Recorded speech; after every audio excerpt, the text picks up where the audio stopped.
News 46 is brought to you by Golden Casino Group, where you'll always find great fun, good food, and fantastic entertainment, all at Gold Town, Lakeside, and the Pahrump Nugget. News is also brought to you by J.K. Nelson Law. Call 727-9900 today for your free consultation. If you need a lawyer, you need Nelson.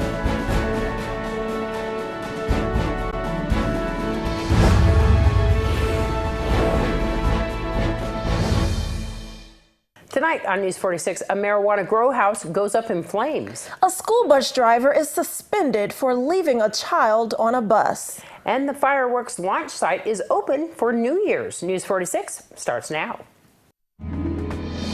You're watching KPVM News 46 with Deanna O'Donnell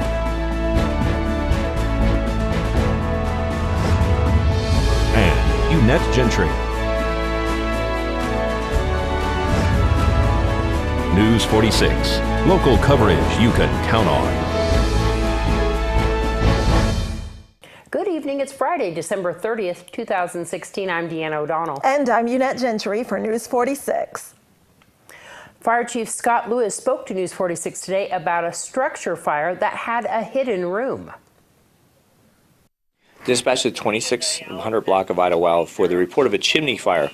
While we were responding, we were notified that an occupant of that structure was on the rooftop with a garden hose attempting to extinguish. Upon arrival, we found, in fact, that the house wasn't even equipped with a chimney or a fireplace. It was actually fire through the roof. Quickly commenced a scene size-up risk assessment, determined to be a moderate level risk, and our crews commenced an interior attack, and by hooking the ceilings, which means pulling the ceilings down with the hand lines, then extinguishing the hidden fire. And so, do you know how the fire started? It is, yeah. Part of the investigation revealed several things. Number one, there was anomalies within the electrical system of the residence, and upon further investigation, we found in an area of the house that it appeared that they were having an unauthorized illegal marijuana grow house.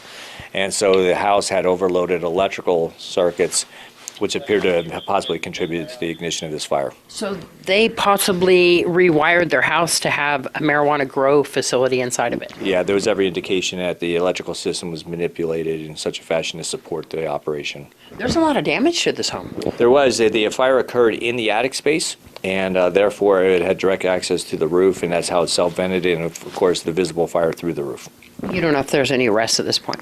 Unknown. That's the Nye County Sheriff's Office is investigating those aspects. And then where are the residents seeking help through Red Cross, or what's going on with that? Because it doesn't look like it's livable at this point. You're right. The sole occupant declined any assistance, and I guess they had an alternate means for the residents.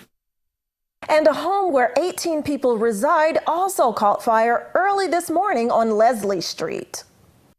Yes, early this morning, just around after 6 o'clock this morning, we were dispatched to the 3700 block of North Leslie.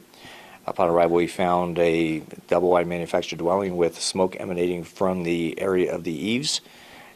Closer inspection and investigation revealed that we had a fire again in an attic. Crews once again commenced an interior attack. They went through the front door with their hand lines, pulled the ceilings down, and exposed a hidden fire. How many people were living in this home?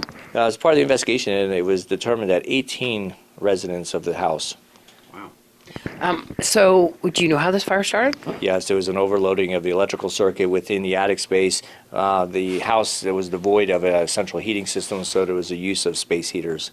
And that's a big problem, isn't it? It appeared that the draw exceeded the ability for the house to supply.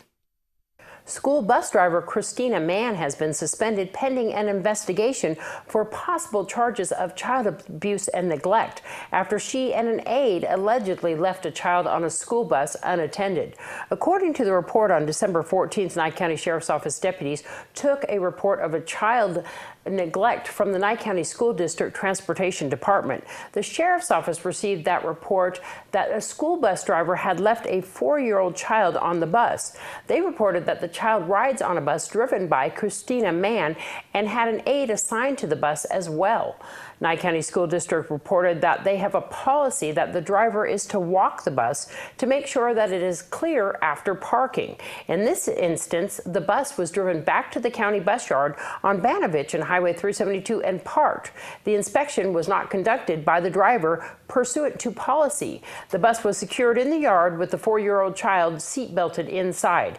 After approximately an hour, a different employee was in the bus yard and noticed the 4-year-old child inside the bus. They immediately secured the child in the bus yard office. The school transportation department transported the child to its school, where the student completed its school day. The Nye County School District advised that the driver and the aide had been placed on administrative leave pending a personnel investigation. The student is reportedly a special needs child who was left on the bus. The driver and the aide have not been arrested pending the investigation. The names of the victims of the fatal accident near Tonopah have now been released. The crash occurred on U.S. Highway 95 on Tuesday. Killed in the crash was 47-year-old Michael McInnes, a former Nye County Sheriff's deputy who lived in Tonopah.